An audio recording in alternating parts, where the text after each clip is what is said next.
That's what it is. And anything else you want to say to the fans?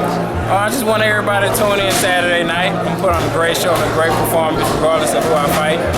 And shout out to Dante's Boxing Nation, man. They're my people, man. They're good people.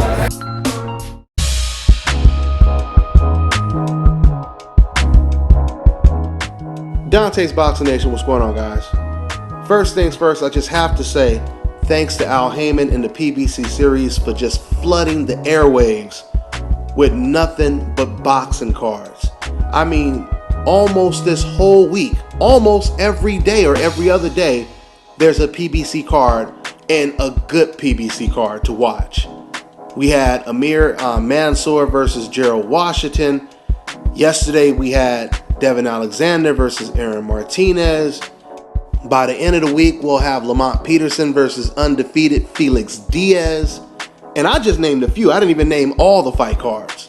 So, boxing is looking real good right now, thanks to Al Heyman. Now, secondly, I want to say congratulations to Aron Martinez for pulling off a pretty big upset.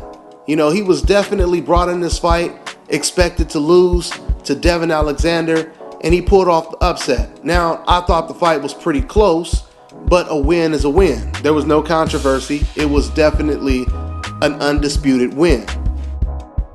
Now, Devon Alexander, he looked pretty good in the first half, but it seemed like he did start to slow down a little bit.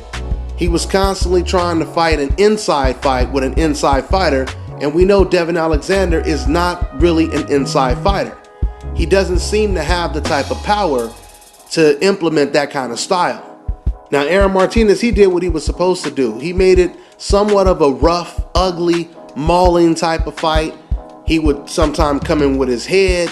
He would be grabbing one of Alexander's arms while he's punching.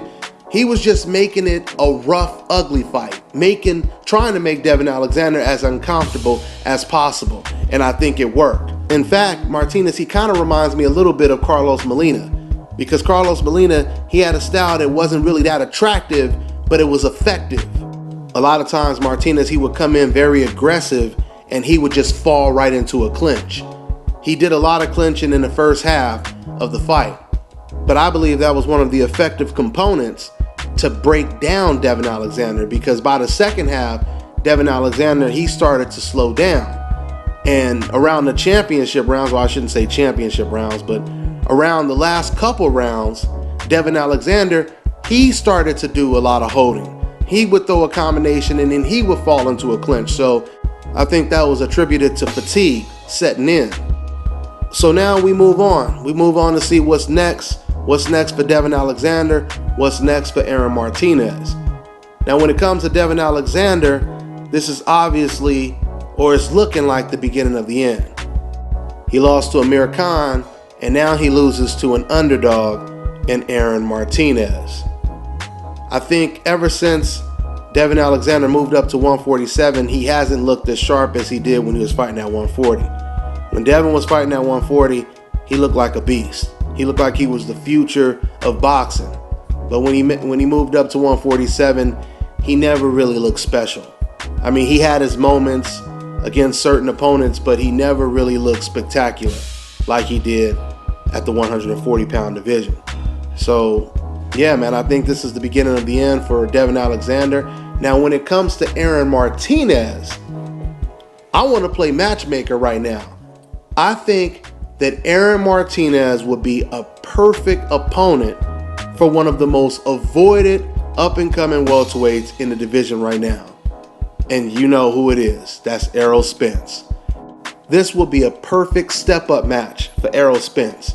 Aron Martinez has been in the ring with Jesse Vargas, Josito Lopez, Robert the Ghost Guerrero, and now he just beat Devon Alexander. And just for the record, I want to let people know that I believe he beat Robert the Ghost Guerrero in his last fight.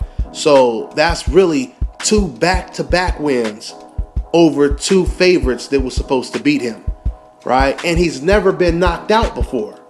Tough, rugged Mexican fighter going up against the best American prospect right now.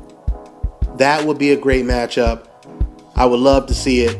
So, yeah, man, I think this would be a great step up. This gives us a barometer to gauge exactly where Errol Spence is. Is he really the future? Is he overrated? Is he underrated? These are the type of answers we would get after a fight against an opponent like Aron Martinez.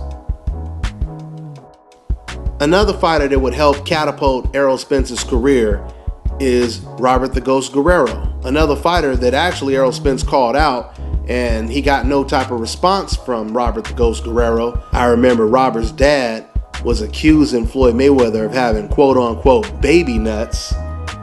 This would be a good opportunity right here for Team Guerrero to show how tough they are by getting in the ring with the young, hungry lion, Errol Spence. But I don't think that fight is going to come to fruition. So Errol Spence versus Aron Martinez seems like a fight that can easily be made. They're both fighting for the PBC series. Let's make it happen. That's all I got. I'm on to the next one.